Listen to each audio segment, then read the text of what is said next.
Class में हम लोगों ने जो बोह का मॉडल था, उस बोह के मॉडल में आप किसी भी पर्टिकुलर ऑर्बिट की रेडियस कैसे कैलकुलेट करोगे, वहाँ पे वेलोसिटी की वैल्यू का कैसा रिलेशनशिप रहेगा, टाइम पीरियड एंड फ्रीक्वेंसी का कैसा रिलेशनशिप रहेगा, इन सारे एस्पेक्ट्स के बारे में बातचीत की थी। उसमें मैंने टॉपिक कहा था कि हम लोग अब इस चीज़ को छोड़ रहे हैं, एनर्जी वाला एक बेसिक आइडिया लेकर अब एनर्जी को आगे हम लोग कैसा फिर कंटिन्यू करेंगे, बराबर। तो अब एक बात याद रखना कि जो एनर्जी वाला कंसेप्ट है, इसके बारे में एक इंट्रोडक्शन मैं ऑलरेडी बता चुकी हूँ कि पोटेंशियल एनर्जी क्या होती है, और एनर्जी आप लोगों की पोटेंशियल एनर्जी जब हम लोग इन्फिनिटी पर होते हैं तो कितनी होती है, और जैसे जैसे तुम न्यूक्लियस को अप्रोच करते हो तो क्या होता है, वगैरह वगैरह वगैरह। ये सारी बातचीत हमारी हो चुकी है। तो डायरेक्ट अभी हम लोग कैसा डेरिवेशन वाले पार्ट से शुरू करते हैं करके। तो देखो, मान लेते हैं ये आप लोगों के पास एक एटम है, और लेट्स से ये उस एटम का न्यूक्लियस है। ठीक है, लेट्स से ये आप लोगों का न्यूक्लियस है। अब उस न्यूक्लियस के पास ऑब्वियस है, एज वी नो करके, कि पॉजिटिव चार्ज तो हाईली अमाउंट में कंसनट्रेटेड रहेगा। ठीक है, तो यहाँ पे पॉजिटिव चार्ज है। अब एक बात का ध्यान रखना, मान लेते हैं यहाँ कहीं इन्फिनिटी में ये यहाँ पर लेट्स से ये जो डिस्टेंस है, इस डिस्टेंस को, इस न्यूक्लियस से लेकर यहाँ तक के डिस्टेंस को मैंने कह दिया कि ये डिस्टेंस मेरा कितना है करके, इन्फिनिटी डिस्टेंस है। तो इस इनफाइनाइट डिस्टेंस के पास यहाँ पे मेरा एक इलेक्ट्रॉन करके रखा हुआ है। तुम चाहते हो कि तुम इस इलेक्ट्रॉन का मूवमेंट कराओ, एंड लेट्स से तुम इस इलेक्ट्रॉन को मूव करवा कर इस पॉइंट ए तक की पोजीशन तक लाना चाहते हो, सच दैट कि अब तुम्हारा इलेक्ट्रॉन इन्फिनिटी की जगह न्यूक्लियस के थोड़ा बहुत क्लोज आ चुका है करके, और अब आपके उस पॉइंट ए में रहने पे, उस पॉइंट ए पे इलेक्ट्रॉन आ गया है और न्यूक्लियस, उनके बीच का लेट्स से ये डिस्टेंस क्या हो चुका है, आर। ठीक है, ये डिस्टेंस कितना हो गया है, आर। तो जैसा मैंने लास्ट क्लास में ऑलरेडी बताया हुआ है कि वर्क डन या फिर पोटेंशियल एनर्जी होती क्या है। तो यहाँ पे आपके फिजिक्स की दुनिया में पोटेंशियल एनर्जी का मीनिंग क्या है। पोटेंशियल एनर्जी का सिंपल मीनिंग है कि अगर आप किसी एक चार्ज्ड स्पीशीज़ को क्या कर रहे हो, इनफाइनाइट पॉइंट से हटाकर आप उसे किसी एक दूसरे पर्टिकुलर पॉइंट तक लेकर आ रहे हो, ठीक है, तो उस काम को करने के लिए जो आपने वर्क डन लगाया या जो वर्क डन आपने किया, that work done is known as what, आपका पोटेंशियल एनर्जी। तो यानी कि अगर कोई मुझसे पोटेंशियल एनर्जी के बारे में पूछेगा तो मैं सिंपली कह सकती हूँ कि potential energy is equals to work done, बराबर। ये आप लोगों के फिजिक्स की दुनिया में है करके, ठीक है। अच्छा, अब उसके बाद सिंस वी नो कि वर्क डन क्या होता है, हमें पता है कि work done is what, force multiply by, ये बचपन से पढ़ते आ रहे हैं। यहाँ पे अब यहाँ एक्ट करता है, तुम्हें भी पता है, जब हम लोगों ने डिस्टेंस ऑफ क्लोजेस्ट अप्रोच किया था तो उसमें बताया हुआ है, तो उसमें बताया जो फोर्स यहाँ पे एक्ट कर रहा है, इवन बोर के पॉस्टुलेट में भी बताया, वो कौन सा फोर्स है, कोलम्बिक फोर्स है। एंड कोलम्बिक फोर्स की वैल्यू कितनी होती है, के, और यहाँ पे z और e का स्क्वायर, और अपॉन में कितना आ जाता है, डिस्टेंस का स्क्वायर, यानी कि आ जाएगा आर स्क्वायर। अब इमेजिन करो कि मैंने मेरे उस इलेक्ट्रॉन को इनफाइनाइट डिस्टेंस से आर डिस्टेंस तक मैं लेकर ही नहीं आई।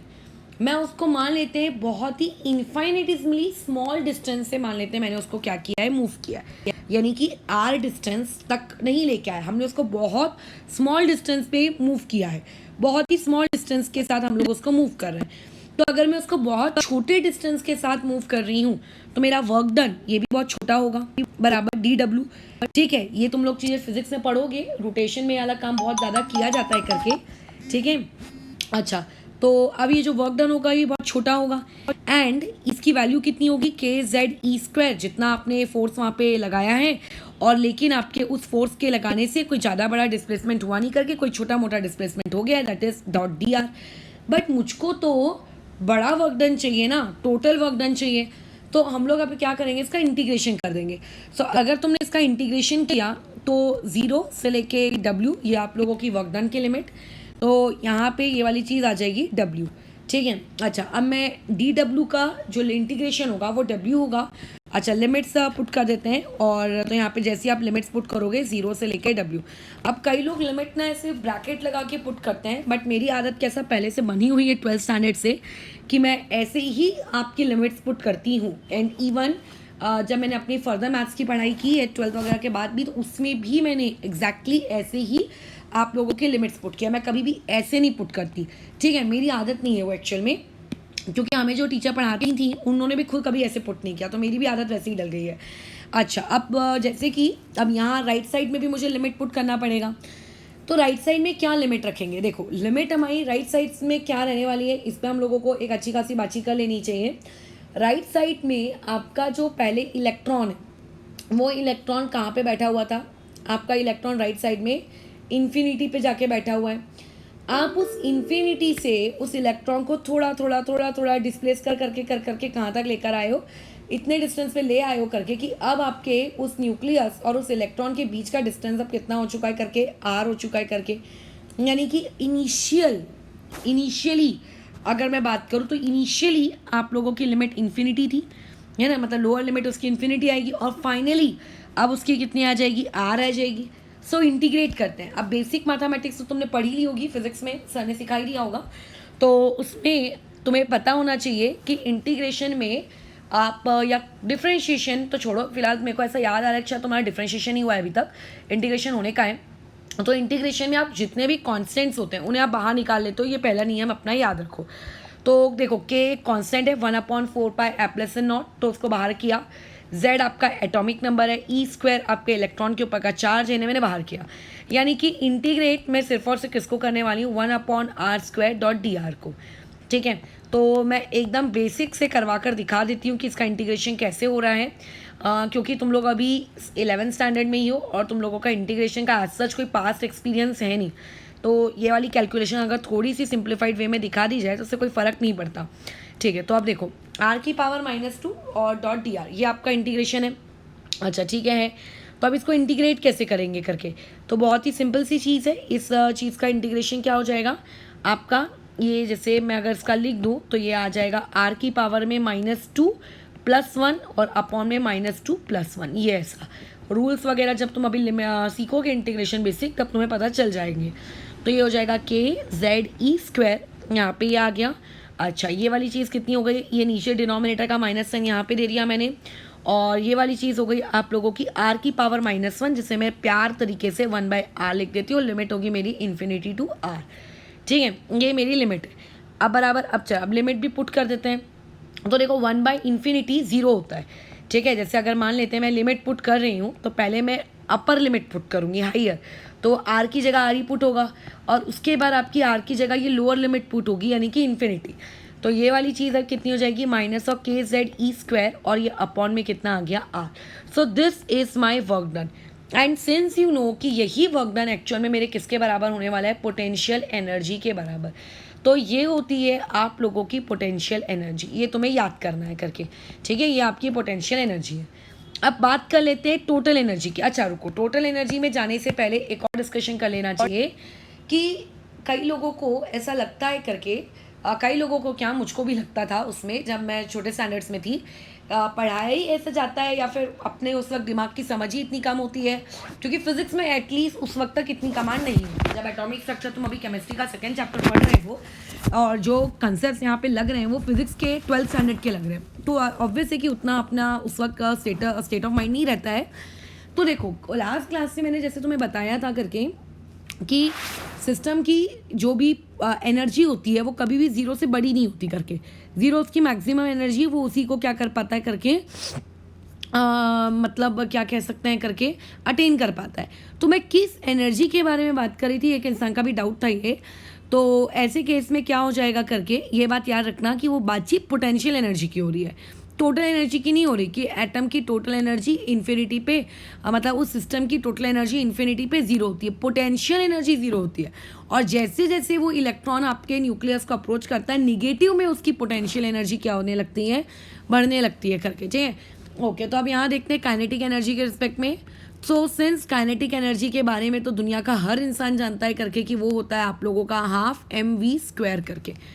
ठीक है, अच्छा, लेकिन अब यहाँ पर तुम खुद सोचो, अगर कोई मुझे बोलेगा टोटल एनर्जी कैलकुलेट करो, तो ऊपर में जो मेरी पोटेंशियल निकल कर आई है उसमें जो मेरे वेरिएबल्स हैं वो k है, z है, e के टर्म्स में है, r के टर्म्स में है, और काइनेटिक में तो मेरा मास इनटू वेलोसिटी के टर्म्स में है। तो ये तो अच्छा ही लग रहा है ना करके। अच्छा, तो अभी प्रीवियस दुनिया की क्लासेस को याद करें थोड़ा सा। हमने वहाँ पढ़ा था कि आप लोगों का जो करके बोहर के जो पॉस्टुलेट पढ़े थे, उस बोहर के पॉस्टुलेट के अकॉर्डिंग आपका जो सेंट्रीपिटल फोर्स होता है mv²/r, वो एक्चुअल में कौन प्रोवाइड करता है सर्कुलर मोशन के लिए? कोलम्बिक फोर्स प्रोवाइड करता है। याद आ गया होगा करके वाली चीज़, है ना। तो देयरफॉर तुम अगर यहाँ से mv² की मुझसे वैल्यू पूछोगे तो मैं ये कह सकती हूँ mv² की वैल्यू कुछ और नहीं बल्कि kze² ही होगी। सो ये वाली वैल्यू जो mv² की आई है, इस वैल्यू को अगर उठाकर मैंने यहाँ पे सब्सटीट्यूट करके ऐसे कर दिया तो ये चीज़ क्या हो जाएगी? आप लोगों के पास हाफ mv² में mv² की जगह में आ गया kze का square. So this is the value of what? Kinetic energy. तो तुम्हें पता होना चाहिए काइनेटिक एनर्जी का फॉर्मूला क्या है, तुम्हें पता होना चाहिए पोटेंशियल एनर्जी का फॉर्मूला क्या है। बट अगर राइट नाउ मुझे कैलकुलेट करनी है टोटल एनर्जी, तो टोटल एनर्जी क्या होती है? सिंस पोटेंशियल एनर्जी और प्लस में कितना आ जाएगा? Kinetic energy. तो पोटेंशियल एनर्जी कितनी है अपने पास? माइनस टाइम्स ऑफ kze²/r, और ये कितना है? प्लस में हाफ टाइम्स ऑफ kze²/r। अब ये तो इतनी आसान कैलकुलेशन है कि जिसको मुझे तुम्हें बताने की नीड नहीं है। पूरे वेरिएबल सेम है, एक -1 है और एक तुम लोगों का +1/2 है, बस और कुछ भी नहीं, ठीक है। अच्छा, इसकी पूंछ को उठा के यहाँ कर देते हैं ऐसे। अच्छा, अब उसके बाद अब देखो, तो इसका कैलकुलेशन अगर अपन कर ले तो ये कितना हो जाएगा? -1/2 आपका kze²/r। ये आ गई टोटल एनर्जी। अब टोटल एनर्जी आ गई, पोटेंशियल एनर्जी आ गई, अब काइनेटिक एनर्जी आ गई। क्या करूँ इन तीनों एनर्जी का मैं?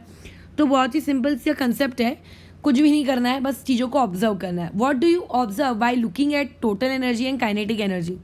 तुम्हें लगेगा यार टोटल एनर्जी और काइनेटिक एनर्जी की तो वैल्यू तो सेम है, बस साइन ही तो अलग है।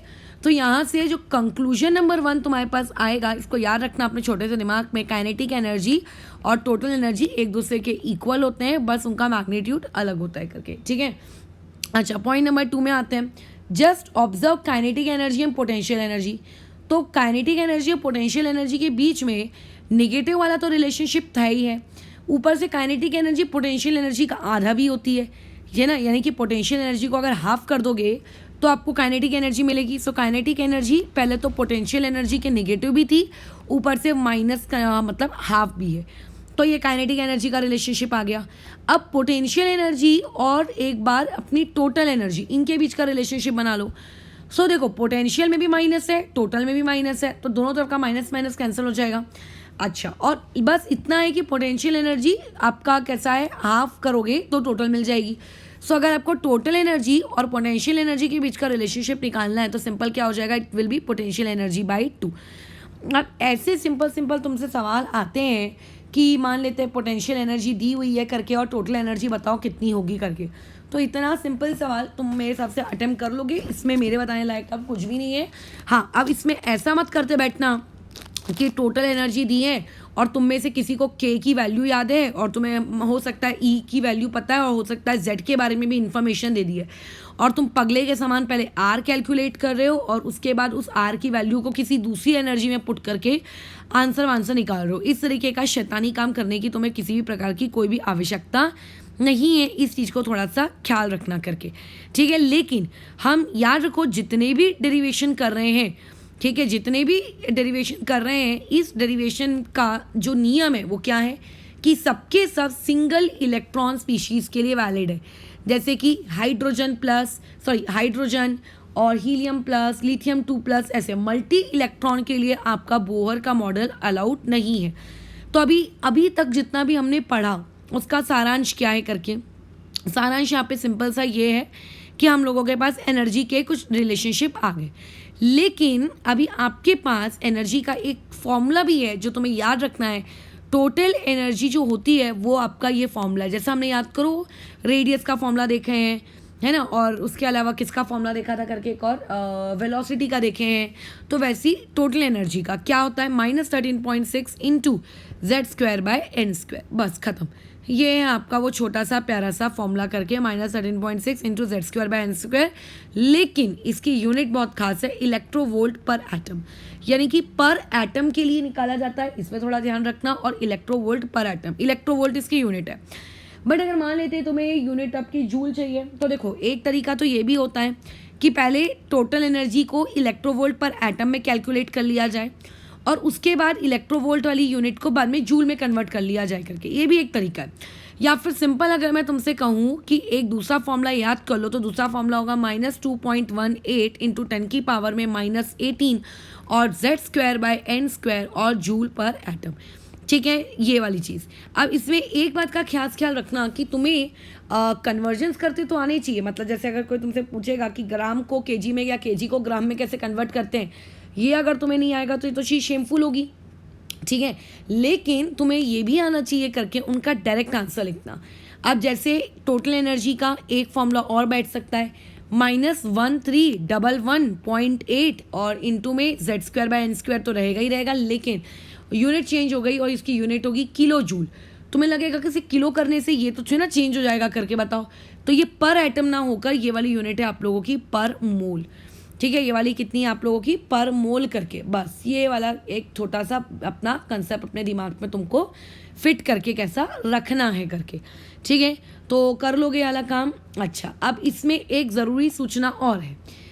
ये जो तुमने ऊपर टोटल एनर्जी का जो ये फॉर्मूला डिराइव किया, इस टोटल एनर्जी के फॉर्मूले में तुम्हें डिनोमिनेटर में आर फॉर रेडियस दिख रहा होगा, है ना, आर फॉर रेडियस दिख रहा होगा करके। अब अगर मैं इस रेडियस की वैल्यू सब्सटीट्यूट कर दूं तो मेरे को ये तीनों फॉर्मूलेस मिलते हैं करके एक एक करके। जैसे आपके पास टोटल एनर्जी कितनी है, टोटल एनर्जी है आपके पास ये -kZe²/2r। अब वहाँ पे एक काम करो, बस r की जगह उसकी वैल्यू पुट कर दो। लास्ट क्लास में डिराइव किए हो तो याद होना चाहिए क्या होता है वो, n² h² और अपॉन में कितना आएगा 4π² और mkZe का स्क्वायर, यही होता है। मुझको तो याद है, तुमको भी याद करने की नीड होनी चाहिए, मतलब कर लेना इस चीज़ को याद। तो अगर मैं इसकी कैंसिलेशन की बात करूँ तो कुछ कैंसिल तो नहीं होगा, ऊपर में e की पावर 4 आ जाएगा और z का भी स्क्वायर क्रिएट हो गया, k भी कैंसिल नहीं होगा बल्कि k का स्क्वायर हो जाएगा। मास 1 है आपके पास और ऊपर में 2 बचेगा। अच्छा, और उसके अलावा पाई के बारे में क्या ख्याल है, तो पाई का स्क्वायर हो गया। अच्छा, और ऊपर में z तो रहेगा ही ना, तो z को मैं थोड़ा, अच्छा z का भी स्क्वायर हो गया, ये लो z का भी स्क्वायर हो गया और अपॉन में तो n² था ही था। अब समझ लो ये z²/n² कहाँ से और कैसे रिपीट हो रहा है। अब अगर यहाँ पे याद करो, हमने जब भी लास्ट टाइम डेरिवेशन किया है हर बार मैंने तुमसे कहा है करके कि वो कांस्टेंट उस पर बार बार फोकस किया है। उस कांस्टेंट को याद रखो, कांस्टेंट को याद रखो, उसको याद करके रखो। तो अभी यहाँ पे जो आप लोगों का कांस्टेंट है, वो कांस्टेंट वाला पार्ट यहाँ पे है कौन, ये कांस्टेंट वाला पार्ट है -2π², यहाँ पे आएगा mk² और z² और e की पावर में 4। तो ये जो कांस्टेंट यहाँ से निकल के आया है, ठीक है, जो कांस्टेंट यहाँ से निकल के आया है करके, इस कांस्टेंट को ही हम आर सिंबल से डिनोट करते हैं and that R is known as आप लोगों का रिडबर्ग कांस्टेंट। बस आज हम लोगों को एक और टॉपिक पढ़ना है, स्पेक्ट्रा ऑफ हाइड्रोजन एटम, उसमें हम लोगों को इसकी आवश्यकता पड़ेगी। So this is my Rydberg constant. ये कौन है हम लोगों का, रिडबर्ग कांस्टेंट है करके। ठीक है, बराबर, कौन है हम लोगों का, रिडबर्ग कांस्टेंट। अच्छा, और इसमें मतलब थोड़ी सी और चीज़ें, 1 मिनट, थोड़ा सा एरर हो गया है, 2 मिनट। इसमें मैंने लिखने में एक बीच का डेरिवेशन वाला पार्ट कैसा इसमें से मिस कर दिया है करके। ठीक है, पहले तो एक गलती ये हो गई कि मैंने z² को यहाँ पे लिख दिया और z² मैंने यहाँ भी लिखा के रखा है, एक गलती ये हो गई।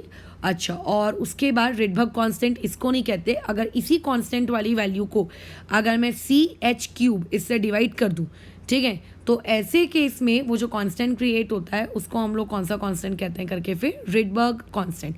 अब ये रिडबर्ग कांस्टेंट में ये सारी चीज़ें कैसी आई वो सब तो आपका काम है ही नहीं, आपको चीज़ें सिर्फ याद रखनी है। हाँ, लेकिन आगे जाने के बाद फ्यूचर में करके और आप लोगों को अगर फिजिकल केमिस्ट्री डिटेल में हो सकता है एडवांस फिजिकल केमिस्ट्री पढ़ो तो तुम्हें ये सारी चीज़ें करके पता चल जाएंगी करके। ठीक है, अच्छा, अब एक मेरी बात ध्यान से सुनो। जैसा आपने जब मोल कंसेप्ट पढ़ा तो मोल कंसेप्ट में तुमने ये मानना कि आप लोगों का जो वो नहीं था गैस कांस्टेंट P = nRT में, वो R आपका एक यूनिवर्सल कांस्टेंट था। लेकिन यहाँ पे एक बात याद रखना रिडबर्ग को लेकर कि ये आप लोगों का एक यूनिवर्सल कांस्टेंट नहीं है। ठीक है, ये आप लोगों का एक यूनिवर्सल कांस्टेंट नहीं है।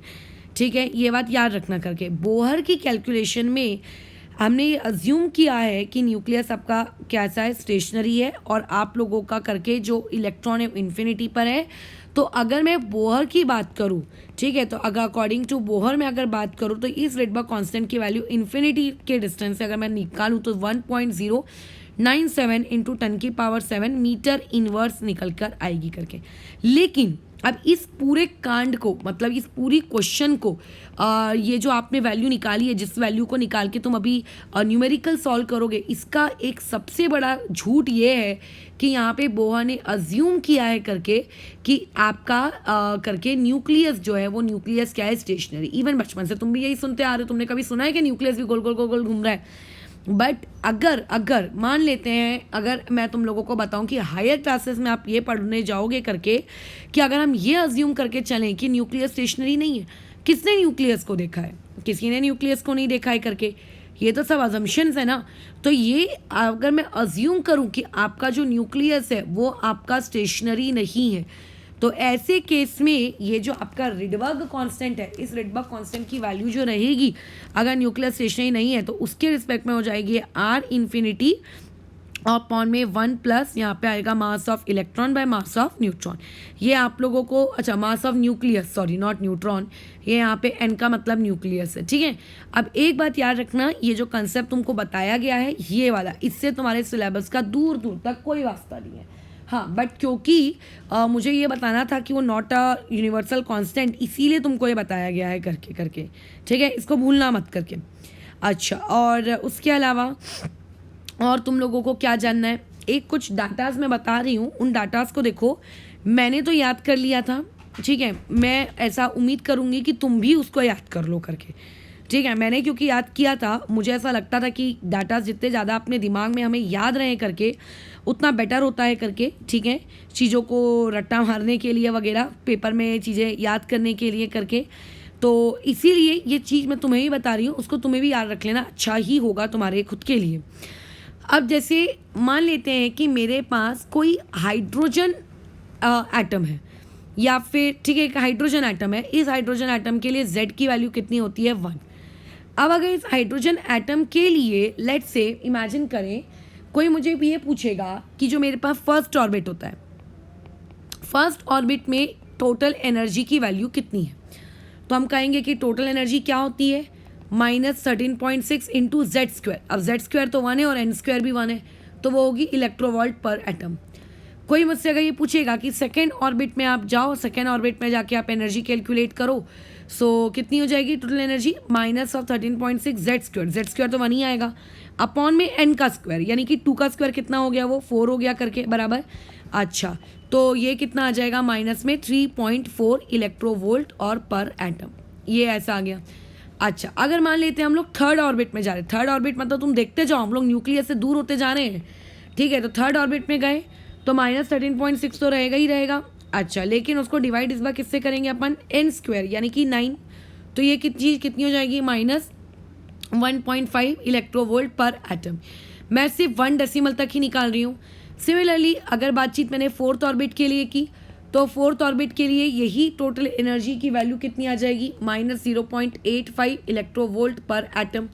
ये मुझको डेटा याद है, ठीक है, ये मुझको डेटा कैसा है याद है। अब इतने टाइम से मैं काम कर रही हूँ तो मुझको तो ये याद होना ही था, लेकिन जब मैं 11th में भी थी तो भी ये डेटा मुझे एकदम मुंह ज़बानी रटा हुआ था करके, क्योंकि कई बार न्यूमेरिकल सॉल्व करते वक्त लोग क्या करते हैं, पगले समान एनर्जी कैलकुलेट करते हैं, और जिसको याद होता है कि अच्छा हाइड्रोजन का 5वां ऑर्बिट पटाख से लिखता है -0.54, और उसके बेसिस पे कभी आपने आगे के कैलकुलेशन करता है।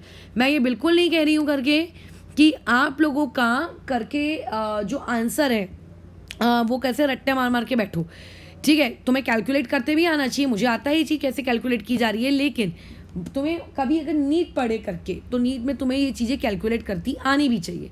अब इससे सिर्फ एक ऑब्जर्वेशन तुम यहाँ से देखो करके कि जैसे जैसे तुम अपना ऑर्बिट, ठीक है, इंक्रीज करते जा रहे हो ऑर्बिट नंबर, तो वैसे वैसे जो तुम्हारी एनर्जी की वैल्यू है वो इंक्रीज होती जा रही है, ठीक है। जैसे जैसे आपका एन इंक्रीज हो रहा है, ठीक है, आपका एन इंक्रीज हो रहा है, आपको ऐसा लग रहा है कि अरे यार करके एनर्जी तो मतलब आपकी टोटल एनर्जी भी क्या हो रही है, इंक्रीज हो रही है। ये यहाँ से कैसे प्रोपोर्शनल आई है, डायरेक्टली प्रोपोर्शनल आई है। अब कई लोगों को ये भी फीलिंग आ सकती है करके कि अगर हम फॉर्मूले को देखें तो फॉर्मूले के अकॉर्डिंग आप लोगों का जो टोटल एनर्जी है उसका रिलेशनशिप एन स्क्वायर के साथ तो आपका इन्वर्स का है। तो आप इस चीज़ को ये कैसे बोल सकती हो करके कि वो डायरेक्टली प्रोपोर्शनल है। तो यहाँ ध्यान देखो महान अनुभवों, यहाँ पे माइनस साइन है, ठीक है, माइनस साइन है, यानी कि अगर मैं ये कहूँगी कि 2 और -2, ठीक है, तो -2 जैसे अगर टोटल एनर्जी बढ़ी तो तुम्हारी जो क्या कहते हैं एन की वैल्यू लेट्स से 12 हो गई, तो तुम्हारी टोटल एनर्जी क्या होनी चाहिए थी, कम होनी चाहिए थी, ठीक है, टोटल एनर्जी आपकी कम होनी चाहिए थी, लेकिन यहाँ निगेटिव का साइन लगा है ना, ठीक है, यहाँ पे एक निगेटिव का साइन लगा है और ऑब्जर्वेशन भी है, आंखें भी दी है भगवान ने। अब तुम खुद सोचो कि अगर अगर मान लेते हैं आप इनफाइनाइट ऑर्बिट पे पहुंच गए, क्योंकि एक एटम के अराउंड कितने ऑर्बिट होते हैं तो मुझको भी नहीं पता। अगर आप इनफाइनाइट ऑर्बिट पे चलेगा और इस इनफाइनाइट ऑर्बिट पे जाने के बाद आपने अगर इनफाइनाइट ऑर्बिट पे एनर्जी कैलकुलेट करने का सोचा है तो वो कितना आ जाएगा, इन्फिनिटी का स्क्वायर, और 1/इन्फिनिटी में अभी बताई हूँ 0 होता है, तो therefore the total energy at infinity is 0 electronvolt पर एटम करके, ये कंसेप्ट याद रखना कितना है करके, 0 इलेक्ट्रोवोल्ट पर एटम। छोटा सा लॉजिक है बट बहुत ही ज़्यादा इंपॉर्टेंट है करके, कई बार क्वेश्चन में आता है, लेकिन मैक्सिमम एनर्जी जो एक एटम अटेन कर सकता है वो बस इतनी ही है करके, ठीक है। अच्छा, अब 2 वर्ड्स हैं, उन 2 वर्ड्स को और समझ लो, अलग से मैं वीडियो नहीं बनाऊंगी, इसी में हम लोग कवर कर लेते हैं करके उनको। अब एक इलेक्ट्रॉन का याद होना करना एक मोशन हो रहा है। तुम लोगों ने लास्ट ईयर यानी कि जब तुम बच्चे थे 10th क्लास में थे तो एक क्या कहते हैं चैप्टर फिजिक्स का था, मुझे एग्जैक्टली तो नाम याद नहीं आ रहा है कि क्या नाम है आप लोगों के उस महान चैप्टर का, इलेक्ट्रोमैग्नेटिक इंडक्शन, राइट, ऐसा कुछ पढ़ा होगा, नहीं पढ़ा होगा तो भी 12th में पढ़ ही दोगे। अब यहाँ पे आप लोगों का क्या हो रहा है, सर्कुलर ऑर्बिट में इलेक्ट्रॉन मोशन कर रहा है। अब एक चार्ज स्पीशीज अगर आप लोगों का मोशन करती है तो उसके मोशन की वजह से कुछ ना कुछ क्वांटिटी में आप लोगों की इलेक्ट्रिक फील्ड या फिर आप लोगों की क्या होती है करके मैग्नेटिक फील्ड क्या होती है करके क्रिएट होती है, बराबर, या तो आपकी इलेक्ट्रिक या तो फिर आप लोगों की मैग्नेटिक क्या होगी, फील्ड क्रिएट होगी ही होगी।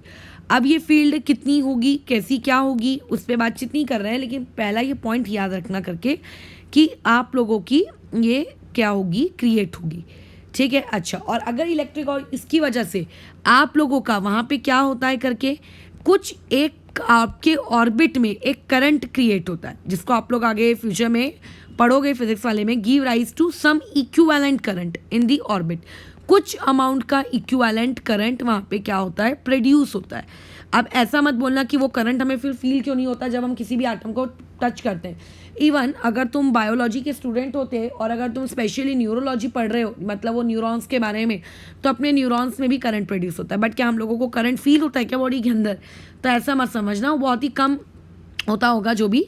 तो वो कुछ कैसा है, ऑर्बिट में इलेक्ट्रॉन्स के वजह से कुछ इक्विवेलेंट करंट प्रोड्यूस हो रहा है, बराबर, वो आपका क्या क्रिएट होता है, इक्विवेलेंट करंट। और वो इक्विवेलेंट करंट किसके बराबर होता है, तो ये तुम्हें थोड़ा सा याद रखना है, ये बहुत ही अनकॉमन चीज़ है, ये मैंने एक किताब में पढ़ा है करके, लेकिन ये बहुत ही अनकॉमन है। इवन जब मैंने भी 11th दी थी तो भी मुझे एक कंसेप्ट नहीं पता था, बाद में पता चला करके इस बारे में। और ये V फॉर वेलोसिटी, ठीक है, V फॉर क्या है आप लोगों की, वेलोसिटी। अब जो भी वेलोसिटी का फॉर्मूला है वहाँ पे पुट कर देना, बस मेरे को एक चीज़ बतानी है कि जो IN है उस IN का रिलेशनशिप Z²/NQ आएगा, ठीक है, ये ऐसा आएगा, बस इतना तुम याद रख लो कि वो इक्विवेलेंट करंट क्या होगा, जैसे टाइम पीरियड का याद रखे हो, ठीक है, और उसके बाद जैसा तुम लोगों ने उसका याद रखा है करके फ्रीक्वेंसी का, वैसे ही इसका भी याद रखो।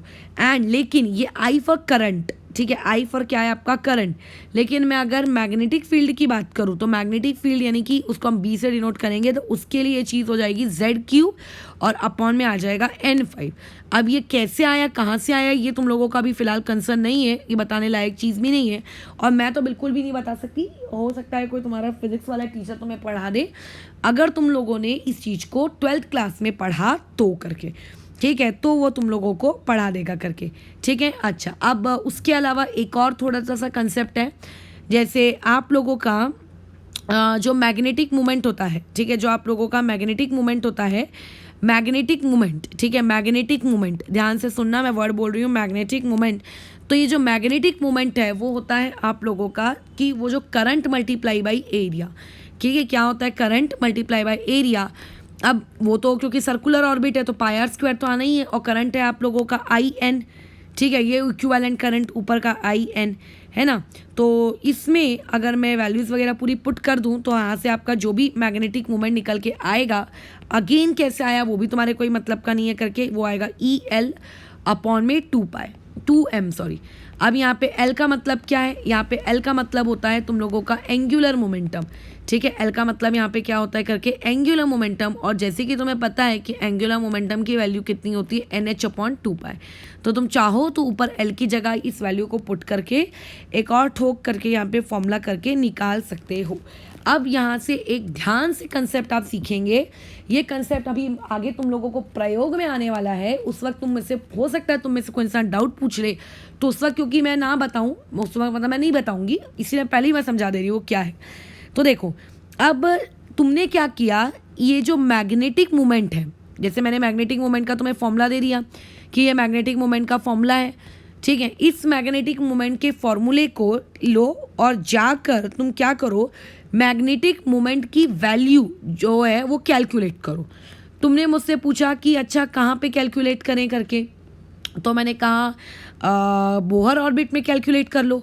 फिर तुमने मुझसे पूछा करके कौन से वाले बोहर ऑर्बिट में कैलकुलेट करें, हमने जवाब दिया करके जाके फर्स्ट बोहर ऑर्बिट में कैलकुलेट कर लो, ठीक है। अच्छा, तो ऐसे केस में जब आप हाइड्रोजन एटम यानी कि 1 इलेक्ट्रॉन जो आपकी सिंगल इलेक्ट्रॉन स्पीशीज होती हैं, जब आप बोहर के फर्स्ट ऑर्बिट में हाइड्रोजन के आज जब आप इस मैग्नेटिक मोमेंट की वैल्यू कैलकुलेट करते हो ना, तो बस उसी मैग्नेटिक मोमेंट की वैल्यू को हम लोग कहते हैं आप लोगों का बोहर मैग्नेटॉन। ये आगे हम लोगों की लाइफ में आने वाली चीज़ है, इसीलिए अभी बता दी है। इसका सिंबल होता है इस तरीके का म्यू और यहाँ पे नीचे में बी, और इसकी वैल्यू जैसे अगर मैं यहाँ से कोई पूछे कि म्यू बी क्या है, तो ई एच याद रखो, ई एच क्या था, वो ई एच अपॉन मतलब इस वैल्यू को मैंने यहाँ पे पुट कर दिया, ये एल की जगह पुट कर दो, और एन की वैल्यू तो 1 सेट कर रहे हैं, तो ई एच अपॉन में 4πm, ठीक है, ई एच अपॉन में 4πm। अब e constant, h constant, 4 constant, pi constant, m constant, तो इन सारे कांस्टेंट की अगर तुम वैल्यू पुट कर दोगे तो यहाँ से बोहर मैग्नेटॉन की वैल्यू इतनी कुछ निकल कर आती है। ये डेटा आपको याद रखना है।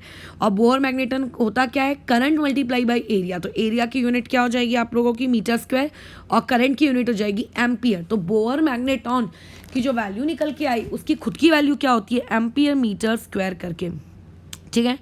अच्छा, तो अब यहाँ पे तुमसे कोई भी पूरे के पूरे फॉर्मूले पूछने नहीं वाला है, इस बात का तुम ख्याल रखना करके।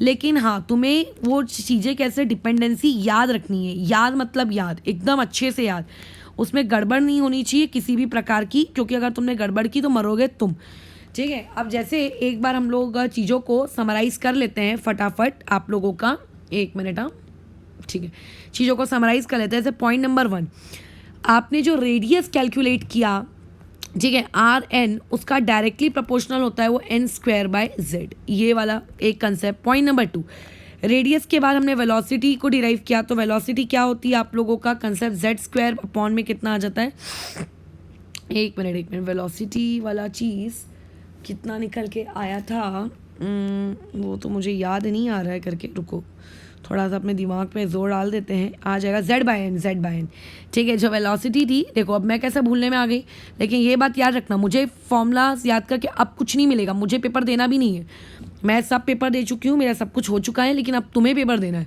तो तुम्हें याद रखना है z/n। अच्छा, उसके बाद तीसरा हम लोगों ने टाइम पीरियड के लिए भी आई थिंक निकाले थे, ठीक है, टाइम पीरियड को भी हम लोगों ने कैसा कैलकुलेट कर लिए थे करके।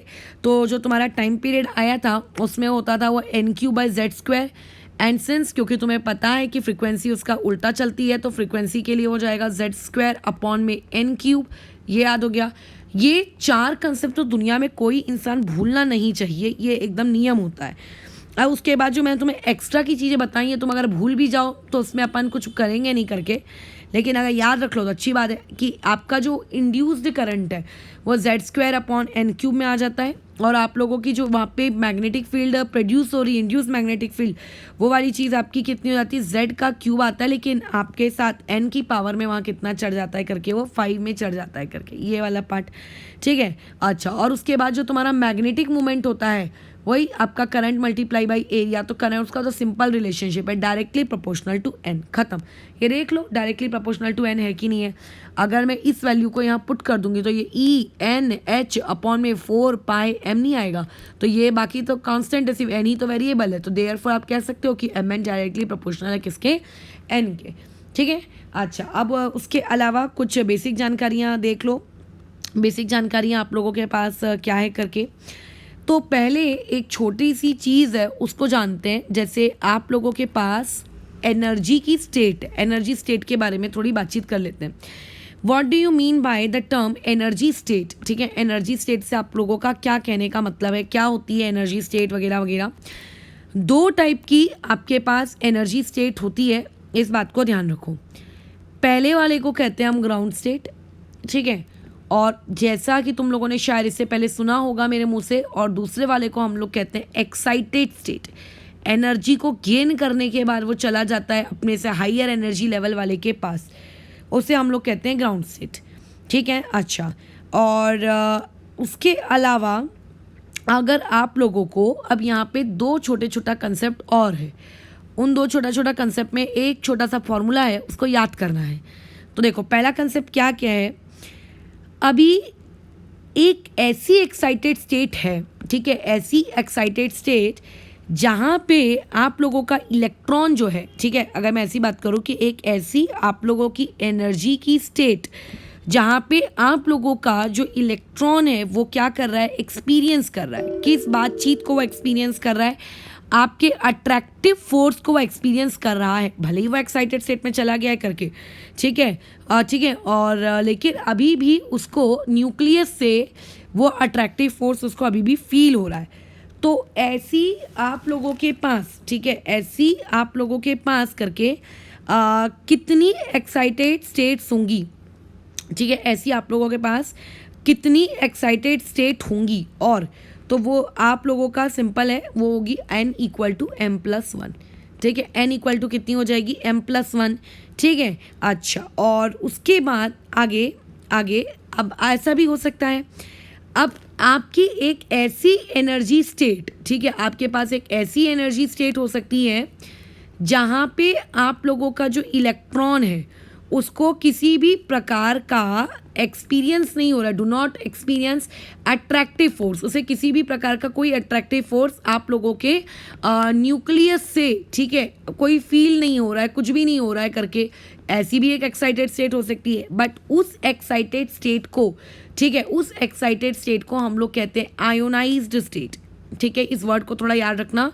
उस एक्साइटेड स्टेट को हम कहते हैं ionise state, and that ionise state is nothing but infinity. तो अगर आयोनाइज स्टेट का मतलब होता है एन बराबर कितना पुट कर देने का, इन्फिनिटी, और एक्साइटेड स्टेट का मतलब होता है N equal to M plus one. अच्छा, अब यहाँ पे मैं ये बताना भूल गई हूँ, एम का मतलब क्या है, एम का मतलब आप जी उस इलेक्ट्रॉन की ग्राउंड स्टेट, मतलब जहाँ से वो आया है, जैसे अगर मान लेते हैं कोई सेकेंड ऑर्बिट से आया है तो 2+1, ये ऐसा, ठीक है। तो अब यहाँ पे बस इसको ऐसा लिख के रख लो, फ्रॉम वेयर इट कम्स, इससे अच्छा मैं क्या वर्ड यूज़ करूँ, फ्रॉम वेयर इट कम्स करके, ये ऐसा, बराबर। अच्छा, तो ये हो गया हम लोगों के पास एक छोटा सा कंसेप्ट। अभी इसी में एक कंसेप्ट और अपने दिमाग के अंदर डाल लो। अब वो कंसेप्ट क्या है, that concept is ionisation energy, ठीक है, वो कंसेप्ट है आप लोगों का आयोनाइजेशन एनर्जी। आयनाइजेशन एनर्जी के बारे में हम लोग नेक्स्ट चैप्टर में ज़्यादा अच्छे से फील लेकर पढ़ेंगे। आयनाइजेशन एनर्जी बोलो या आयनाइजेशन पोटेंशियल बोलो, कुछ भी बोलो, आई के सिंबल से डिनोट करो कि IP के सिंबल से डिनोट करो, उससे कोई फ़र्क नहीं पड़ता। नेक्स्ट चैप्टर में हम इसकी फील ज़्यादा अच्छी लेंगे, बट फिलहाल आयनाइजेशन एनर्जी का मतलब समझ लेते हैं करके। सिंपल सा वर्ड है फिलहाल के लिए, इस चैप्टर के लिए, आपने मिनिमम कितनी एनर्जी दी एक इलेक्ट्रॉन को रिमूव करने के लिए उसके एटम में से, उसको हम कहते हैं करके आयनाइजेशन एनर्जी। ज़्यादा बेटर तरीके से थर्ड चैप्टर में पढ़ेंगे आयनाइजेशन एनर्जी का मतलब, लेकिन फिलहाल कितनी एनर्जी आपने अप्लाई की ताकि इलेक्ट्रॉन वहाँ से अपना ऑर्बिट छोड़ के भाग आया है, that is known as ionisation energy. अब पेपर में आता है आयनाइजेशन एनर्जी कैलकुलेट करो, तो आयनाइजेशन एनर्जी को कैलकुलेट ऐसे किया जाता है, ई इन्फिनिटी। अब ई इन्फिनिटी पे तो एनर्जी जीरो होती है, तो तुम्हें पता ही है, माइनस जिस ऑर्बिट से आप इलेक्ट्रॉन निकाल रहे हो, EN, ठीक है, from where electrons are removed, ठीक है, किस ऑर्बिट, जैसे मान लेते थर्ड ऑर्बिट से निकालना है तो E3, वैसे तो पॉसिबल नहीं है कि आप पहले आउटर वालों को ना निकालें और बीच में से निकाल रहे हो करके, लेकिन फिर भी ठीक है, फिर भी आप लोगों को पता होना चाहिए करके कि उसका मीनिंग क्या है करके, ठीक है, जहाँ से इलेक्ट्रॉन्स को हम लोग क्या कर रहे हैं करके रिमूव कर रहे हैं।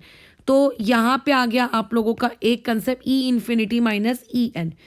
अच्छा, ये होती है आप लोगों की आयनाइजेशन एनर्जी, ठीक है, ये वाली होती है आप लोगों की आयनाइजेशन एनर्जी। और उसके बाद इसी चीज़ को सेम यही चीज़ इक्वल टू क्या होती है आप लोगों के बाइंडिंग एनर्जी। तो कई बार तुम लोगों से क्वेश्चन आ जाता है कैलकुलेट बाइंडिंग एनर्जी, तो उसमें कंफ्यूज मत होना है तुम्हें। अच्छा, और उसके बाद कई बार तुमसे कैलकुलेट करने को बोलता है कि एक्साइटेशन एनर्जी कैलकुलेट करो। तो देखो, एक्साइटेशन एनर्जी या फिर एक्साइटेशन पोटेंशियल कैलकुलेट करना कोई बहुत बड़ी बात नहीं है, बहुत ही सिंपल सा लॉजिक होता है उसका कि मान लेते हैं ये आप लोगों का n बराबर 2 है और मान लेते हैं ये आप लोगों का n बराबर 1 है, और जो तुम्हारा n बराबर 1 है इसकी एनर्जी है E1 और जो n बराबर 2 है इसकी एनर्जी है E2। और अब यहाँ पे एक इलेक्ट्रॉन है, इस इलेक्ट्रॉन को कूद के जाना है ऊपर, तो तुम्हें बाहर से कितनी एनर्जी तुम सप्लाई करोगे कि आपका इलेक्ट्रॉन कूद के ऊपर पहुँच जाए। तो जितना गैप होगा ना, यानी कि जितना गैप होगा E2 माइनस E1, ये जो गैप है, ये जो डेल्टा ई है, यही डेल्टा ई तुम्हारी एक्साइटेशन एनर्जी है। इससे पहले भी अपन इस पर बातचीत कर चुके हैं करके कि गैप से ना तो उसको ज़्यादा एनर्जी चाहिए ना तो उसको गैप से कम एनर्जी चाहिए, जितने का गैप है उतने की आप एनर्जी उसको दे दो करके, बस बात खत्म। अच्छा, अब इसमें अब मान लेते हैं मेरे पास ये पहला ऑर्बिट है दैट इज n=1, ये मान लेते हैं मेरे पास दूसरा ऑर्बिट है n=2, ये मान लो आपके पास तीसरा ऑर्बिट है n=3 एंड सो ऑन, ये मेरे पास बहुत सारे ऑर्बिट है। तो अभी n=1 को अगर मैं मेरा ग्राउंड स्टेट मान लूँ GS, तो n=2 मेरी क्या होगी एक्साइटेड स्टेट, लेकिन इस n=2 को मैं कहूंगी फर्स्ट एक्साइटेड स्टेट। इसे कौन सी एक्साइटेड स्टेट कहेंगे, पहली एक्साइटेड स्टेट। n=3 n=1 कैसे आप लोग एक्साइटेड n=4 n=थर्ड एक्साइटेड। तो कई बार कैसा होता है क्वेश्चन आपको calculate energy in third excited, तो उसमें अगर ऐसा मेंशन नहीं किया है कि नंबर के ऑर्बिट के रिस्पेक्ट में थर्ड है ना, तो मान के चलना कि n=1 लेना है और n=1 के रिस्पेक्ट में अगर आपको थर्ड एक्साइटेड स्टेट बोली है तो इसका ये मतलब नहीं है कि आपको n=3 पुट करना है, बल्कि आपको n= कितना पुट करना है, 4। तुमको देख लो तीसरी एक्साइटेड स्टेट में n= कितना है, 4 है, एक उससे ज्यादा है करके ज्यादा है। ये देखो यहाँ पे अपने फॉर्मूले में क्या लिखा था करके, यहाँ पर m+1, ठीक है, इसीलिए वहाँ पे वो चीज लिखी थी, ठीक है करके। तो यहाँ पर अब हमारा यार महान टॉपिक का एक मिनट, वहाँ पे मुझे कुछ करेक्शन दिख रहे हैं शायद 2 मिनट रुको।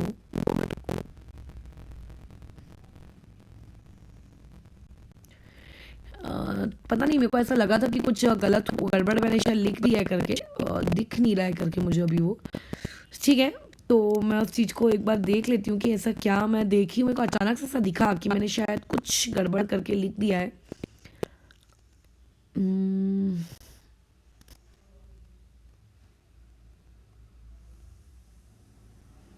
हाँ, ये रहा, ये यहाँ गड़बड़ हो गया। यहाँ पे m का मतलब ये नहीं है कि फ्रॉम वेयर इट कम्स, यहाँ पे m का मतलब आप लोगों का ये है कि कौन सी नंबर की एक्साइटेड स्टेट है वो। अच्छा, जैसे अगर कोई तुमसे पूछ रहा है कि एक्साइटेड स्टेट नंबर, जैसे मान लेते हैं मैंने तुमसे कहा कि आपके पास 4th एक्साइटेड स्टेट है, तो 4th एक्साइटेड स्टेट का मतलब ये नहीं होता है कि रेडियस या एनर्जी के फॉर्मूले में n बराबर 4 डाल देंगे। तो n अगर कैलकुलेट करना है तो क्या करेंगे 4 + 1 यानी कि उससे ज़्यादा, ये 5, ये ऐसा, ठीक है। तो कौन सी एक्साइटेड स्टेट है वो ये वाली चीज़ थी। अब हम लोगों का जो नेक्स्ट टॉपिक रहेगा वो हाइड्रोजन स्पेक्ट्रम रहेगा। हाइड्रोजन स्पेक्ट्रम के बाद लाइमन, बाल्मर, इन सब के बारे में भी हम लोग पढ़ेंगे, ठीक है। यानी कि स्पेक्ट्रल सीरीज़ हम लोगों को पढ़नी है, और स्पेक्ट्रल सीरीज़ बस एक बार हम लोगों की ख़त्म हो गई, ठीक है। तो उसके बाद फिर आप लोगों के पास जो नेक्स्ट चीज़ें आती हैं करके वो आप लोगों का फिर आएगा करके, ये क्या कहते हैं उसको, हिसेनबर्ग अनसर्टेनिटी प्रिंसिपल वगैरह वगैरह करके। अच्छा, और अब इसमें बस मेरा एक आखिरी टॉपिक थोड़ा याद रखो करके कि आपका जो बोहर का एटॉमिक मॉडल है इसके फेलियर्स थे। फेलियर नंबर 1, ये सिर्फ और सिर्फ सिंगल इलेक्ट्रॉन स्पीशीज़ जो होती हैं उन पे एप्लीकेबल है। यानी कि जिनके पास मल्टी इलेक्ट्रॉन सिस्टम है उनमें ये एप्लीकेबल नहीं है। तुम बोलोगे कि मुझे सोडियम के लिए अप्लाई करना है बोहर का मॉडल, नो वे, सोडियम +10 के लिए एप्लीकेबल होगा। तुम बोलोगे हीलियम के लिए अप्लाई करना है, बोलोगे नो वे, हीलियम प्लस के लिए एप्लीकेबल होगा। ये इसका पहला ड्रॉबैक, मल्टी इलेक्ट्रॉन स्पीशीज के लिए यहाँ पर नहीं होता है। अच्छा, उसके बाद इसमें ऐसा अज्यूम किया गया, आपका जो बोहर मॉडल है इसमें ऐसा अज्यूम किया गया कि आपका जो न्यूक्लियस है वो स्टेशनरी है। इवन आज तक तुम लोग भी ऐसा ही सोचते आए होगे मेरे हिसाब से, बट रियलिटी में ठीक है आपका जो न्यूक्लियस है वो अपनी खुद की एक्सिस के अराउंड रोटेट करता है। ठीक है, ये वो अपनी क्या होता है, खुद की एक्सिस के अराउंड क्या करता है, वो रोटेट करता रहता है न्यूक्लियस। तो इसका मतलब हमने जितने भी डेरिवेशन किए हैं इन डेरिवेशन में फ्लॉज है। ठीक है, अब क्योंकि मुझे पता है, देखो हम लोगों को कई झटके लगते हैं। जब मैंने 12th में केमिकल काइनेटिक्स पढ़ी तब बहुत अच्छी लगी केमिकल काइनेटिक्स। फिर उसके बाद मैंने अपने ग्रेजुएशन में केमिकल काइनेटिक्स वापस से पढ़ी, और उस केमिकल काइनेटिक्स में मैंने ये पाया करके कि अरे यार जो 12th में पढ़ के आई थी उससे तो ज़्यादा है कुछ। मैंने बोला चलो अब केमिकल काइनेटिक्स ख़त्म हो गई। अब उसके बाद फिर मैंने पीजी किया, पीजी में मैंने केमिकल काइनेटिक्स पढ़ी। तो जो मैं ग्रेजुएशन में पढ़ के आई थी वो सब फ्लॉ था, और वो सारी फ्लॉ मतलब ऐसा लग रहा था कि 12th की चीज़ें जो पढ़े हैं वो ग्रेजुएशन में ठीक की गई। फिर लगा कि अच्छा चलो अब तो ख़त्म हो गया। फिर जो ग्रेजुएशन में पढ़े उसकी भी शॉर्ट कमिंग्स थी, उनके शॉर्ट कमिंग्स को हमने पीजी में पढ़ा। अब ऑब्वियसली पीजी के बाद मैंने पीएचडी वगैरह नहीं की, लेकिन हाँ उसमें, लेकिन मैं बस इतना बताना चाह रही हूँ कि एक थ्योरी जो आप पढ़ते हो ऐसा बिल्कुल मत समझना करके कि वो थ्योरी तो बस फाइनल डेस्टिनेशन है, उसके अंदर इम्प्रूवमेंट होते हैं।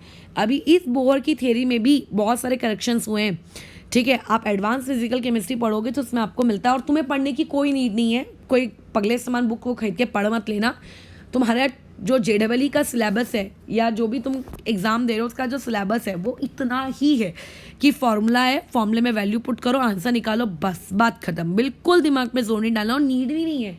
अगर नीड है तो साइंस लेना 12th के बाद और पढ़ना शौक से फिर करके। ठीक है, तो अभी जैसे हमने मान के चले हैं कि आपके जो न्यूक्लियस है वो स्टेशनरी है, तो उसके अकॉर्डिंग ये फॉर्मूले बनाए गए हैं करके। ठीक है, तो उसके बारे में भी अब चेंजेस आएंगे करके। ठीक है, अच्छा, और उसके बाद इसका एक और फेलियर था कि आप लोगों का जो बोहर था वो बोहर मॉडल आप लोगों का क्या एक्सप्लेन नहीं कर सकता है।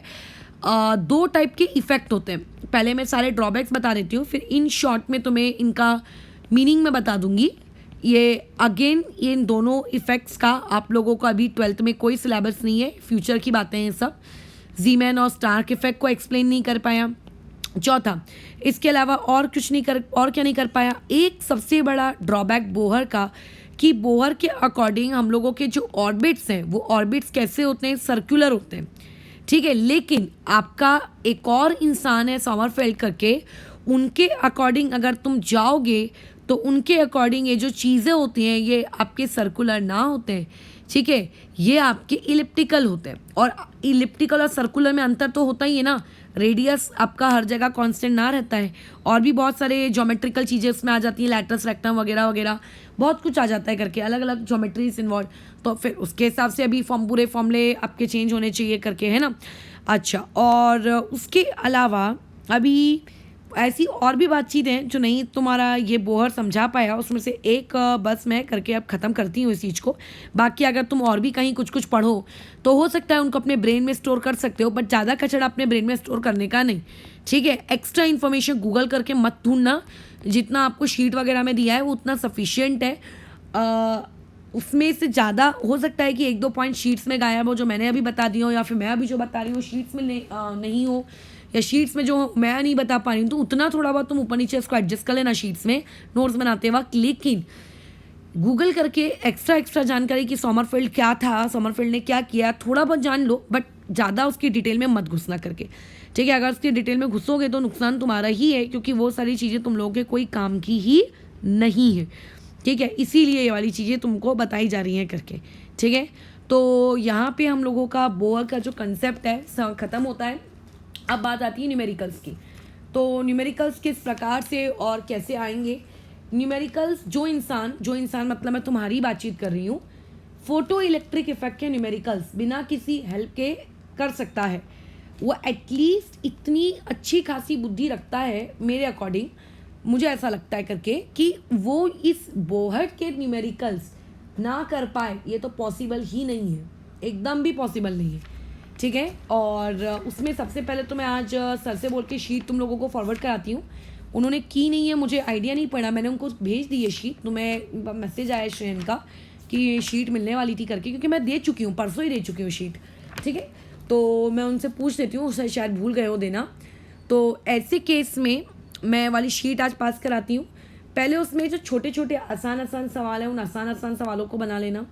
इसके अलावा अभी तुम लोगों को लगभग मैं 8 सवाल दे रही हूँ, 8 सवाल उसको अटेम्प्ट करके रखना। अच्छा, अब इसमें जो हमारा एक प्राणी है स्पर्श, स्पर्श तेरी तरफ से मुझे कभी कोई डाउट आ नहीं रहा है, और ऐसा हो नहीं सकता कि तुझे कोई डाउट आए ना।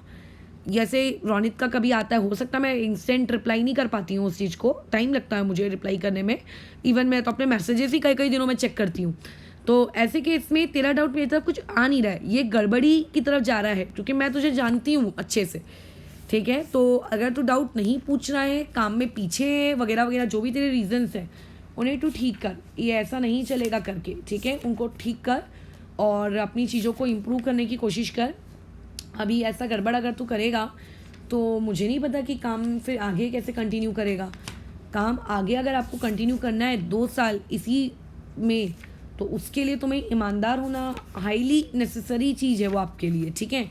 उसमें आप ऐसा नहीं कर सकते कि थोड़ी सी बेईमानी रख लेते, थोड़ी सी ईमानदारी रख लेते हैं, बस काम चल गया। No, you have to be very very very loyal toward your studies, मेरी तरफ या किसी और की तरफ नहीं, बट अपनी पढ़ाई के प्रति तुम्हें काफ़ी लॉयल होना है। जो कि मुझे थोड़ी बदबू आ रही है कि तुम्हारी तरफ वो काम गड़बड़ जा रहा है, मुझे पूरा यकीन है कि ये बाकी के 3, ये श्रेयन तो देखो करता ही है, ये मुझे पता है, रोनित भी कर ही रहा होगा, थोड़ा थोड़ा आलसी वो भी है, लेकिन प्रियांशु भी कर लेगा, लेकिन जो स्पर्श तुझे ना एकदम काम अभी करना है, मुझे थोड़ा अपडेट देना आज, तो मैसेज करके बताओ कि तुम्हारा काम कहाँ तक और कैसे कैसे पहुँचा है।